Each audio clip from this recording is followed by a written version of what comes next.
I feel a little sick today, so here's something different.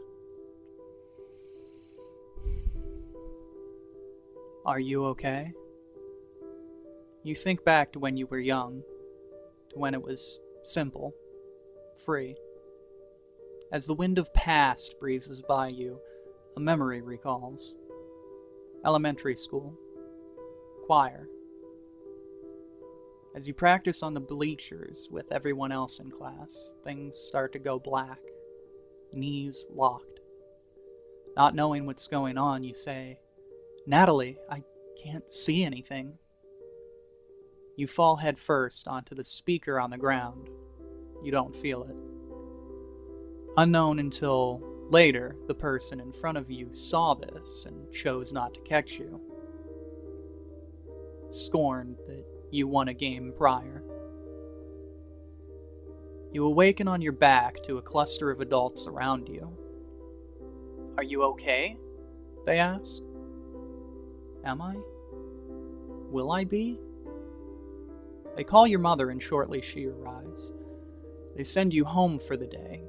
You are ecstatic, a day away from the mundane that is school. You fast forward to middle school, you think. You have the day off, time to play with friends. Wait, come to think of it, who are these kids? Are they your friends? You don't remember. You were playing by a tree while a car is coming down the street. The other kids scream, "Hide!" Without question, you climb the tree. It provides good cover with all of the branches and leaves. You must get bored or something, so you begin to bounce on the limb. Snap. You fall backwards around 3 to 4 feet and hit the back of your head on a metal trailer hitch. You feel the back of your head and it's wet. The touch stings. You proceed to walk several blocks back home, all while screaming for mother. Some teenagers walk by and begin to laugh. You make it back to your home and mother is hysterical. She gets a towel and lays you down in the back seat. The drive to the hospital is unremarkable. A man in a white coat gives you a snowman pillow. It's smiling. Why? Then the man in the coat generates more pain on the back of your head. You grip the snowman tightly. The man says everything should be better and that you can keep the snowman. You notice that there's still pain. You start to think back farther. Maybe before elementary? Mother works nights, father works days. You love both of them, even if you rarely see both at the same time. You live in a colossal white painted house. One night while mother is away, you play with a friend inside. Father comes out and says something. You can't recall. You were in a bathtub with your friend and your father. There is touching. You feel weird. You fail to remember much else. Mother comes home early and begins to yell at father. She's on the phone. Soon there are flashes of light. Shortly you are put in the back of the scary man's car. They take you away. They put you in another family. "Why can't I see mommy and daddy?" you say. They say, "This is what's best." You begin to cry and think to yourself, did I do this? I did this. This is my fault. That night while laying in bed, an arm grabs your leg and tries to pull you out through the window. You scream. While crying, the new mommy yells at you and hits you. She calls you stupid. You are stupid. It seems like forever before real mommy shows up. You both hug and cry. She says she was trying the whole time to find you, but they didn't know if she was in on it. You don't understand, but you don't care. You just want to go back home to Mommy and Daddy. When home, Mommy tells you Daddy has to go away for a while. You cry. She says you have to go to foster care while Mommy is at work. Later, she takes you to another house, says she'll be back after work, and leaves. There is a dark-colored lady and 3 other dark-colored kids. One of them is older. None of them are nice. Everyone gets the belt. It hurts.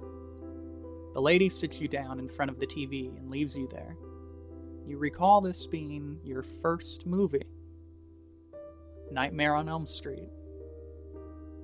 More days go by, and while the lady is gone, the older kid takes you to the basement and tells you to lick between his legs. It's weird, but you do it. More days go by. In the basement, there is a pet hamster. You take it out and you start throwing it as hard as you can against the floor. Several minutes go by before you hear people. You pick it up and put it back in its cage. It stops moving. You head back upstairs. After a long time, Mommy says you can see Daddy. He has a new home. During the day, Mommy takes you to school. Then afterward, Daddy picks you up and takes you to his new home. You fall asleep beside Daddy that night. You don't stop doing this until your teens.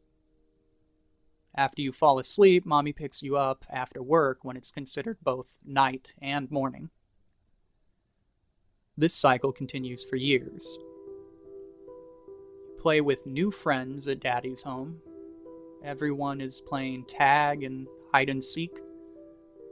One of the girls you play with becomes your girlfriend, Taylor.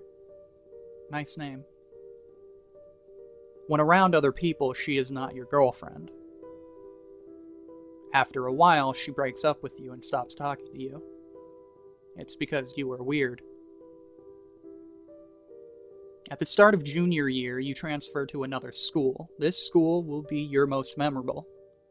At night, you walk with friends in a golf course. This is the first time you smoke weed. The trees look like the jaws of skeletons. The stars are so beautiful. You are stopped in a moment of time. A small being on a tiny speck of sand in an endless sea. Towards the end of senior year, you meet a guy online. He's older, much older. You fly out to him for a week. Every night that week, you sleep with him. You don't want to, but you don't say anything. He says that you are perfect. You are never aroused. You never tell him no.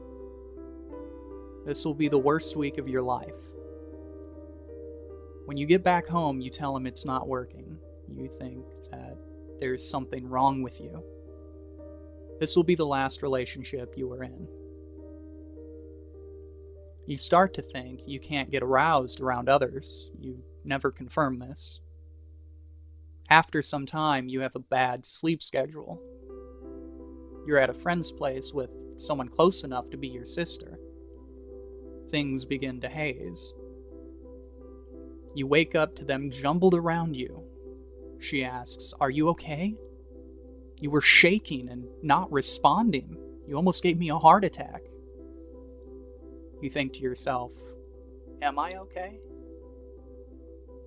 About a month later, you are having dinner with her and her family. You love them all. They are almost like the family you didn't have. When you are finished, you put your plate away and sit back down to wait for them. You start to feel warm and things black out. You wake up to them gripping you, asking if you're okay. She says, "It happened again." You think to yourself, "Am I okay?" You see a doctor and describe what happened. They run tests and tell you that there is nothing wrong. Are you alive? Is this real? One day you start feeling weird. You hear knocks under the floor. The alarm clock goes off, and you believe it to be alive. With tears in your eyes, you say you are sorry and unplug it. You start to see patterns everywhere. The world is ending. You collect pictures of your family. You grab anything that can burn. You grab food and water, while taking everything to the car your mother notices. You explain that you aren't feeling well. She takes the stuff back inside, and you walk behind her. Shortly after walking inside, you turn around and walk back out the door. Are you okay? You walk back in. You are stuck repeating this over and over. Your mind is racing and won't stop. You feel as though the universe is done expanding, and you are stuck doing this in a perpetual state of indecision. Your mother tells you to sit down in your room. A friend messages you. You ask if he is God. He replies, "Some days." You ask, "Am I real?" Shortly after that, he comes over with a friend and asks, "Are you okay?" They take you to a friend's place. There you play a video game where you kill each other. One of the friends is the best at it. You begin to think that he is Satan. You think the game is another universe, and those characters are really dying over and over. Another friend talks to you. Your mind still not stopping. You liken everyone in the room to a number. She came first, he came second, third, fourth, fifth, and now you, sixth. You are all stuck here. Stuck with a habit. Stuck in this decayed world alone. You head home, and the world feels still. Frozen. Stuck in time without time. When you enter your room, you are still confused, trying to piece together exactly what happened. You lie down in bed and try to fall asleep. Are you okay? It's the only thing that rings in your mind. Are you okay?